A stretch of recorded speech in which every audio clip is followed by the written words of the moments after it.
All right, so this book is one of our favorites. We used to read this back in the fall, and it's called Stuck, and the author is Oliver Jeffers. It all began when Floyd's kite became stuck in a tree. He tried pulling and swinging it, but it wouldn't come unstuck. The trouble really began when he threw his favorite shoe to knock the kite loose. And that got stuck too. Poor Floyd. He's really frustrated. So he threw up his other shoe to knock down his favorite one, and unbelievably, that got stuck as well. In order to knock down his other shoe, Floyd fetched Mitch. This cannot be good. Now, cats get stuck in trees all the time, but this was getting ridiculous. I wonder what Floyd's going to do next.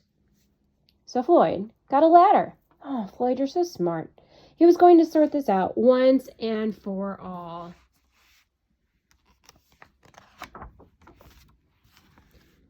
Oh, and he threw it up. I'm sure you can guess what happened now that all these things are stuck in the tree. The ladder was borrowed from a neighbor and would definitely need to be put back before anyone noticed. And in order to do so, Floyd flung a bucket of paint at it. And wouldn't you know it, the bucket of paint got stuck. Then Floyd tried a duck to knock down the bucket of paint, a chair to knock down the duck, his friend's bicycle to knock down the chair, the kitchen sink to knock down his friend's bicycle, Floyd's front door to knock down the kitchen sink.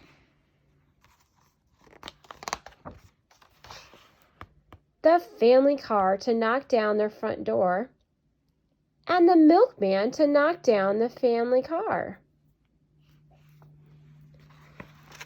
An orangutan to knock down the milkman, who surely had somewhere else to be. A small boat to knock down the orangutan, a big boat to knock down the small boat.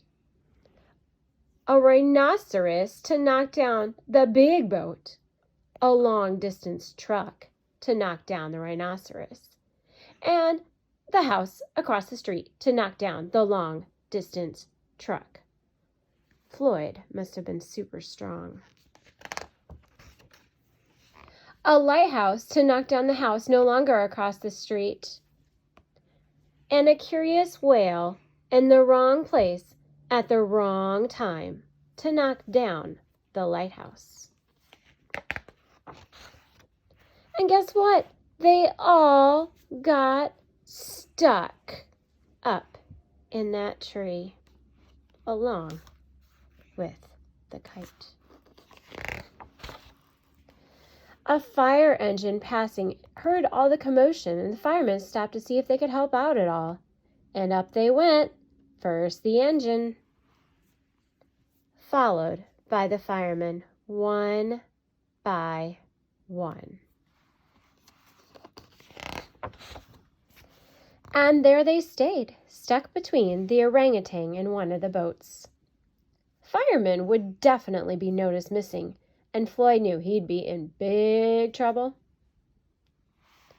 Then he had an idea and went to find a saw. He lined it up as best as he could and hurled it up into the tree. And that was it. Pop! There was no more room left in the tree, and the kite came unstuck. Floyd was delighted.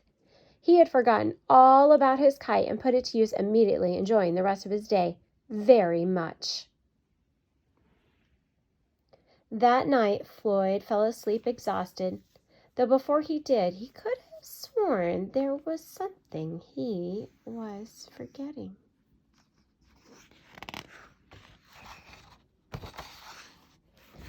Hang on a minute, lads. I've got a great idea, said the fireman. And when we did this book, I had made some pictures of each of the items from the book, and we used it to talk about sequencing. What comes first, what comes second, what comes next, and after, and last, and all those lovely words that your kiddos need to learn. So you might try that if you have a book similar to this one at home the next time you're reading with your child.